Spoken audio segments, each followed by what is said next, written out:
Yung pinakasagad niyan, sir, ganyan na yung pinakalapad niya. Oo, kasi malalaglag na. Oo, yung sa pinaka no? Ako ano yun naman yung doon eh, no, sir, no? Sa ano, no? 1 inch. Ito lang, 3/4 to 1 inch. Hmm.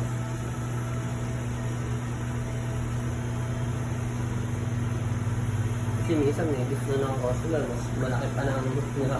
Hanggang sa lumubog siya rin Mga sa sisig na pag-roll yun. Oo, yun nga. Rotary po sir. Kaso yung attachment, optional yun, ginahat ng makina. Pwede.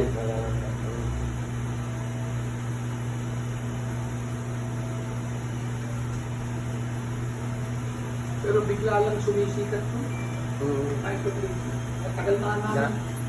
Eto, nakita ko lang. Matagal lang nga nandito. Oo. Tawag na dito matakbo eh. Ito. Buti gumagana pa, no, sir? Oo. Basta basic ito man yan. Ulowin ka na. Yung gamitin. May oxygen ba yan? Pero hindi siya mabaho, sir. Depende Depende minsan sa sa materialis. Siguro. Pag number. Pag, eto, tulad yan, hindi naman makulay yan. Ngayon, eh. Acrylic pwede rin. Hindi pwede.